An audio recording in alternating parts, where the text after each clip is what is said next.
शून्य का जो आविष्कार था वो भारत में पहले आर्यभट्ट जी ने किया था। तो उससे पहले गणनाएं कैसे होती रही होंगी? लाइक रावण के 10 सिर थे। ये कहना गलत हो गया, शून्य का आविष्कार उन्होंने किया, आर्यभट्ट ने। आप सारे युगों को जोड़ ले तो एक महायुग बनता है। महायुग जुड़ जाते हैं तो मनवंतर बनता है। 14 मनवंतर जुड़ते हैं तो वेद में भी मौजूद है, जहां पे एक शब्द आता है त्रुटि। अच्छा, त्रुटि का मतलब होता है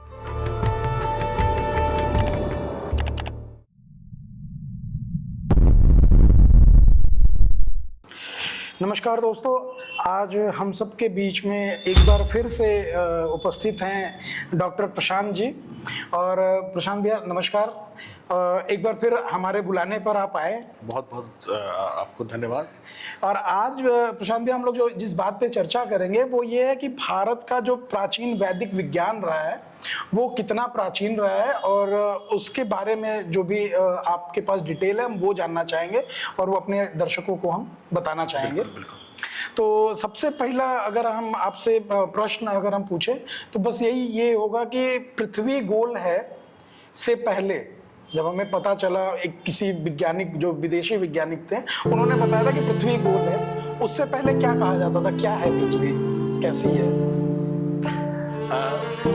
पहली बात, वैदिक विज्ञान का आपने नाम लिया है। जी जी। तो सबसे पहले मैं कोट करना चाहूंगा सुखदेव भगवान जी की कुछ पंक्तियां थी कि युक्ति युक्तम वचः ग्राह्यम बालातपि शुकातपि युक्तिहीनम वचः त्याज्यम वृद्धातपि शुकातपि। मतलब whatever is consistent with right reasoning should be accepted and whatever is inconsistent ought to be rejected। Okay.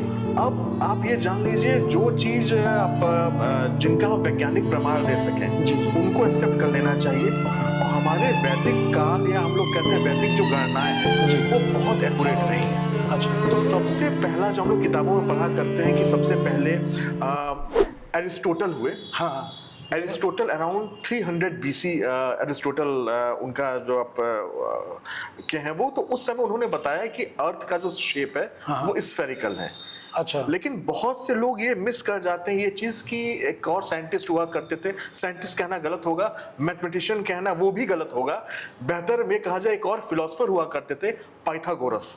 अच्छा। वो 600 BC अराउंड जो है उन्होंने स्फेरिकल शेप ऑफ अर्थ के बारे में उन्होंने बताया था। और इस चीज को वेरीफाई करने वाला एक साइंटिस्ट हुआ करते थे, उनका नाम डायोजीन था। अच्छा, डायोजीन। उन्होंने भी बताया कि अर्थ का जो शेप है वो स्फेरिकल है। अच्छा। कोपरनिकस जो कि सोलर सिस्टम के जनक कहे जाते हैं, वो आप अराउंड समझ लीजिए 1523 के अराउंड जो है उन्होंने भी बताया इस चीज को कि अर्थ का जो शेप क्या है।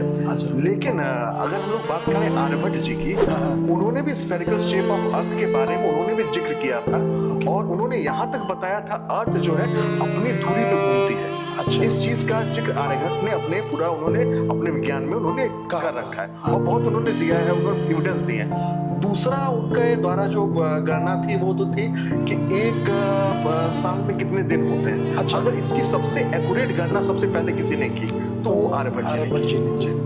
अच्छा, एक ये था कि अगर आर्यभट्ट जी ने शून्य का आविष्कार किया, ऐसा हम लोग मानते हैं कि मतलब शून्य का जो आविष्कार था वो भारत में पहले आर्यभट्ट जी ने किया था, तो उससे पहले गणनाएं कैसे होती रही होंगी? लाइक रावण के 10 सिर थे, ऐसा हम लोग के व्यंगों में बोला जाता है, बहुत सारे मंचों से लोगों ने बोला है कि रावण के 10 सर थे, तो वो 10वां सर कैसे काउंट होता था? ये और इंटरेस्टिंग चीज है। पहले आप जैसे पहला जो प्रश्न हम लोग बात किए थे, पृथ्वी गोल है जी। अब 600 BC की पृथ्वी क्या सच में गोल है? देखिए इलिप्टिकल शेप है, आप कह सकते हैं, ऊपर से थोड़ी सी चिपटी इलिप्टिकल एक इलिप्स का शेप है। लेकिन आप ऐसे समझ सकते हैं 600 BC में उन्होंने बता दिया, पाइथागोरस ने 300 BC में एरिस्टोटल ने बता दिया। हमारे यहाँ शास्त्रों में तो 5000 साल से समझ लीजिए 5000 वर्षों से एक शब्द आया भूगोल। हाँ, तो भूगोल का अर्थ क्या होता है आप ये हमको पहले बता दें। भूगोल का तो मतलब ही यही हो गया कि पृथ्वी गोल है, तो पढ़ाया भी यही ज्यादा। और दूसरी जो अगर आर्यभट्ट की हम लोग बात करते हैं, आर्यभट्ट ने शून्य का आविष्कार, ये कहना गलत हो गया, शून्य का आविष्कार उन्होंने किया। आर्यभट्ट ने उन्होंने बताया कि उन्होंने use of zero as a place holder उन्होंने बताया। अच्छा। प्लेस वैल्यू मतलब स्थानीय मान की हम लोग बात करते हैं। हाँ। फेस वैल्यू ये आर्यभट्ट जी ने बताया। उन्होंने नोटेशन दिया जीरो का डॉट से रिप्रेजेंट करना, वो आर्यभट्ट जी ने बताया। और आर्यभट्ट जी के बाद जो एक वैज्ञानिक कह सकते हैं आप, संत कह सकते हैं, ब्रह्मगुप्त हुए थे। उन्होंने जीरो का इस्तेमाल कैसे होता है एडिशन में या मल्टीप्लिकेशन में, उसके बारे में उन्होंने बताया। अच्छा, ब्रह्मगुप्त। वो सब चीजें यहाँ से चलती आ रही हैं। लेकिन मेरा ये मानना है कि मेरा क्या मानना है, वैदिक शास्त्रों में अगर आप देख लें, आप लोग सब लोग जानते भी होंगे कि जैसे कलयुग है। कलयुग कितने वर्षों का होता है? कलयुग का जो है गणना जो है वो है 4,32,000 साल का कलयुग होता है। कलयुग 4,32,000 साल का कलयुग है। उसके पहले दूसरा कौन सा है? द्वापर। नहीं, उल्टा चलिए। अच्छा, द्वापर उसके पहले, वो 4,32,000 गुणे 2 करेंगे तो द्वापर में नंबर ऑफ ईयर्स आ जाएंगे। ओके। 4,32,000 गुणे 3 करेंगे तो त्रेता आ जाएगा। और 4,32,000 गुणे 4 करेंगे तो आपका सतयुग आ जाएगा। अब इन सबको हम टोटल कर देते हैं, तो 4,32,000 गुणे जब आप मल्टीप्लाई करेंगे तो 1 + 2 + 3 + 4 आया, मतलब 10 हो गया।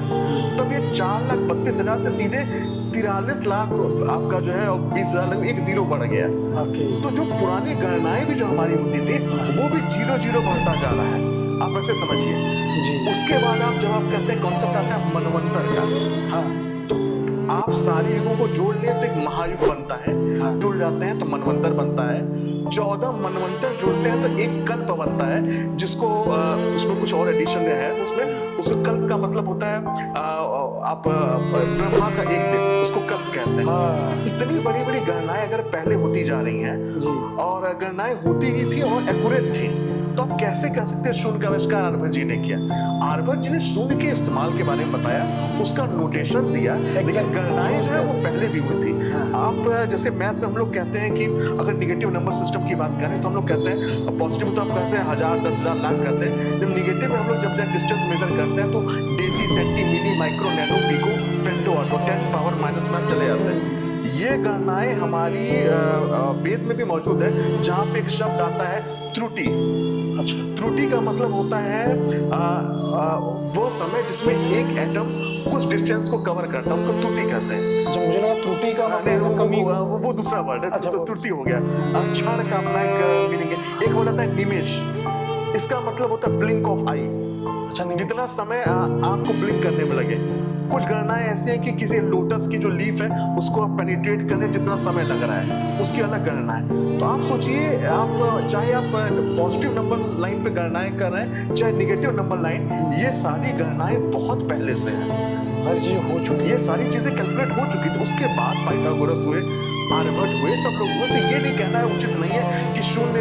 देखिए, शून्य का अगर हम लोग कहते हैं कि आर्यभट्ट ने शून्य की खोज की, उसके बाद कैलकुलेशन शुरू हुई, तो हमको आप बात दे रहे हैं एक साइड से कि आर्यभट्ट के पहले कुछ था ही नहीं। राइट, हम लोग आज तक यही लगता था। आर्यभट्ट को उसका क्रेडिट देना चाहिए, उन्होंने बहुत काम किया, लेकिन उसके पहले भी हमारा विज्ञान था। हमारा क्या, बहुत देशों में विज्ञान था।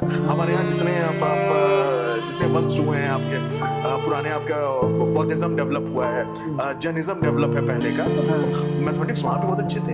तो मतलब ये सारी चीजें बहुत पहले से बड़ा पुराना बहुत बना।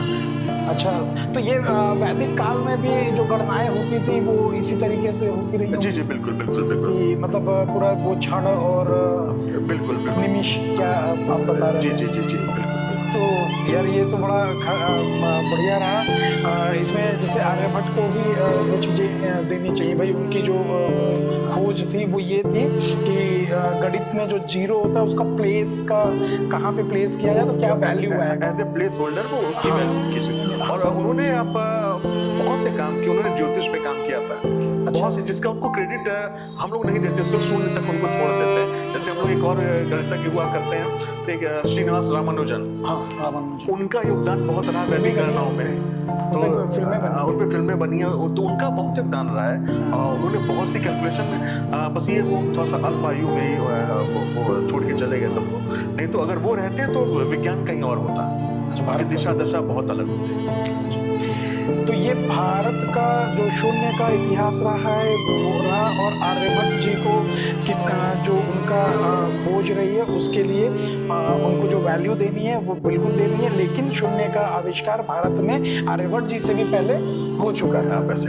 ठीक है, तो मिलते हैं अगले एपिसोड में।